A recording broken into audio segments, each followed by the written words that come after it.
عنوان کے تحت ایک پروگرام آج کا منعقد ہے. یہاں پہنچ کر کے اور اس مدرسے کی تعمیر و ترقی کو دیکھ کر کے دل باغ باغ ہو گیا.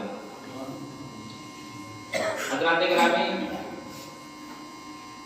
یہ موسا کوٹرا شجاع گنج والوں کے لیے بڑے فخر اور خوش قسمتی کی بات ہے کہ آپ کے گاؤں کے ہونہار بچے نے سب سے پہلے اپنے آپ کو علوم قرآن سے، علوم دین سے مزین اور آراستہ کیا، اور اس کے بعد میں اپنے گاؤں اور یہاں اطراف و جوانب قرب و جوار کے نونہالان ملت کی مستقبل کی تعمیر و ترقی کے لیے خود اپنے گاؤں ہی میں رہ کر کے قرآن عظیم اور علوم دین مصطفیٰ صلی اللہ علیہ وسلم کی خدمت کے لیے قدم آگے بڑھایا. 2 سال پہلے تقریباً جب اس مدرسے کے سنگ بنیاد کے حوالے سے جلسہ سنگ بنیاد ہوا تھا، حضور استاد گرامی فخر القرہ صدر القرہ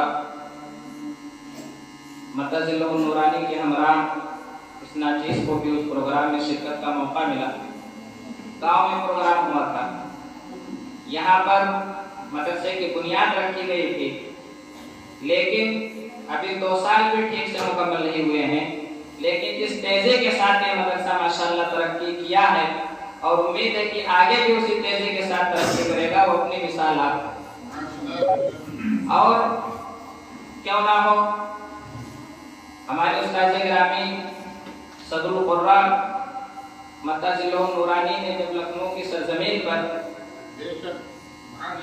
مدرسہ قائم کرنے کا ارادہ فرمایا اور شاہی مسجد بڑا چاند گنج میں جب حنفیہ ضیاء القرآن کے قیام کا ارادہ فرما لیا تو اس مدرسے کی بنیاد کی پہلی اینٹ رکھوانے کے لیے کسی اور شخصیت کا انتخاب نہیں فرمایا،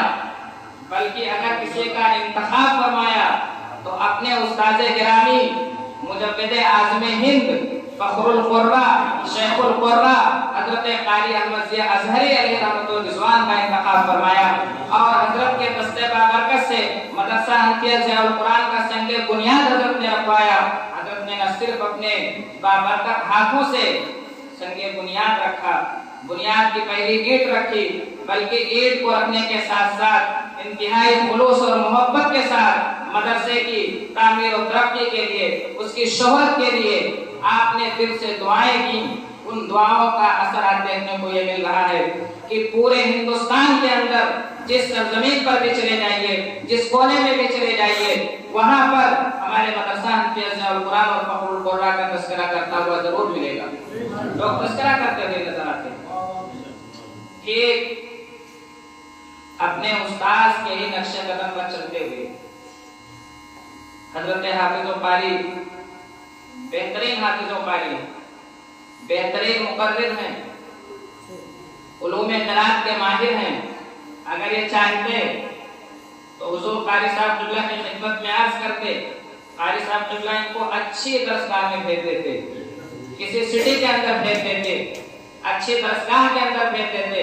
جہاں آج کم سے کم 50,000 روپیہ مہینہ کما رہے ہوتے. لیکن خدمت دین اور خدمت قرآن کا جذبہ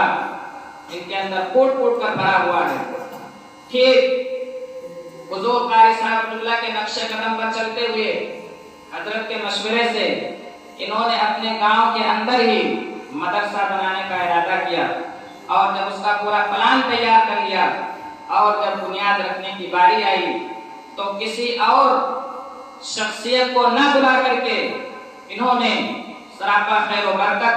فخر القرہ اور استاذ القرہ حضور قاری ذاکر علی صاحب قبلہ قادری کو مدعو کیا حضرت کے شایان شان پروگرام کیا اور اس مدرسے کا سنگ بنیاد حضرت کے دست بابرکت سے رکھوایا، انشاءاللہ تعالی میں پورے یقین کے ساتھ کہہ سکتا ہوں کہ آنے والے کچھ ہی دنوں میں اتر پردیش کے مدرسوں میں اس مدرسے کا ایک نام ہوگا۔ یہی ہے آرزو تعلیم قرآن ہو جائے کہ ہر پرچم سے اونچا پرچم اسلام ہو جائے۔ اسی جذبے کو لے کر کے قاری دانش رضا صاحب اٹھتے ہیں اور یہاں کے جو ان کے گھر والے ہیں، خاندان کے لوگ ہیں، گاؤں کے لوگ ہیں، سب کی ذمہ داری بنتی ہے کہ ان کے قدم سے قدم ملا کر کے چلیں، اور جب جہاں جیسی ان کو ضرورت پیش آ جائے اور جب یہ آواز دیں تو ان کی آواز پر لبیک کہتے ہوئے اس مدرسے کی تعمیر و ترقی کے لیے آپ لوگ حاضر ہو جائیں اور ان کے قدم سے قدم ملا کر کے چلیں، ان کا ساتھ دیں، انشاءاللہ تعالی اس کا ثواب جہاں قاری صاحب اللہ کو ملے گا وہیں پر آپ لوگ اس ثواب کے حقدار ہوں۔ ممتاز الفقہا استاذ الاساتذہ، یہ قاری دانش صاحب کی خوش نصیبی کہ یہاں پر نہ صرف ان کے استاد بیٹھے ہیں، دیگر موقع اساتذہ کرام حضرت علامہ قاری ظفیر صاحب اللہ رضوی، حضرت علامہ قاری محمد ایوب صاحب اللہ رضوی، دیگر معزز قرآن کرام بہتر اخلاص و محبت قاری ابوبکر رضوی صاحب اللہ، قاری ناظم صاحب، دیگر علماء یہاں تشریف فرمان۔ ان کی اتنی بڑی خوش نصیبی ہے کہ اس محفل باغ میں جو کہ جشن تکمیل حفظ قرآن منظور، اس بابرکت محفل میں نہ صرف ان کے استاد تشریف لائے ہیں بلکہ استاد کے استاد یعنی دادا استاد بھی تشریف فرمائے، جہاں پر اتنی عظیم شخصیتیں قدم رنجہ ہو جائیں گی تو یقین جانیے کہ وہاں کی برکتوں کو کوئی روک نہیں سکتا۔ حضرات گرامی جشن تکمیل قرآن کی محفل ہے اور بڑی خوشی ہوئی کہ 2 سال کے اندر تعمیری اعتبار سے تو مدرسہ ترقی وہ ہم لوگوں کی نگاہوں کے سامنے ہے، 2 بچوں نے پورے قرآن پاک کے حفظ کو مکمل فرما لیا۔ یہ بچے جو قرآن پاک کو اپنے سینوں میں حفظ کرتے ہیں، حفاظ کرام کا پوری دنیا کے اندر ایک سلسلہ ہے۔ حفاظ قرآن کوئی معمولی شخصیت کے لوگ نہیں ہوتے ہیں، اللہ رب العزت نے اپنے آپ کو حافظ قرآن فرمایا۔ قرآن پاک کی آیت پر غور کریں، اِنَّا نَحْنُ نَزَّلْنَا الذِّكْرَ وَإِنَّا لَهُ لَحَافِظُونَ۔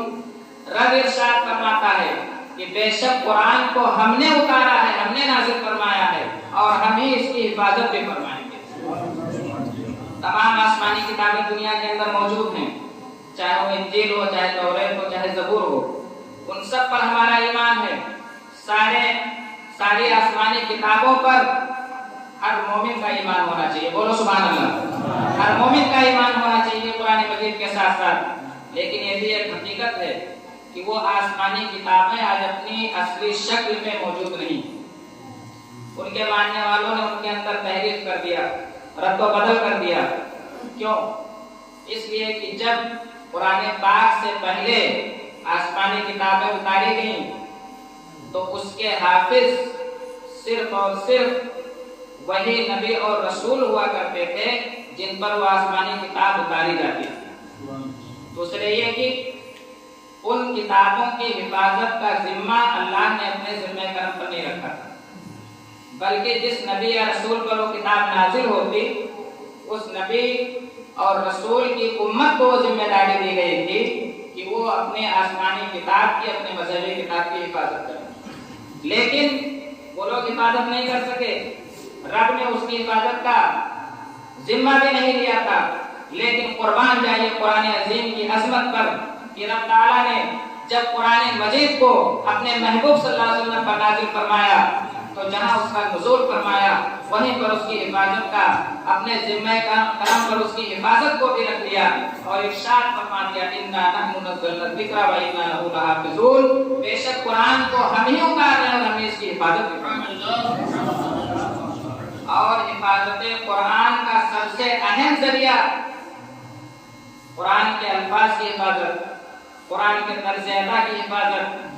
قراءت قرآن کی حفاظت، اس کے جو سب سے اہم ذریعہ ہیں وہ یہی حفاظ و قرآن ہیں، یہی حفاظ و قرآن ہیں۔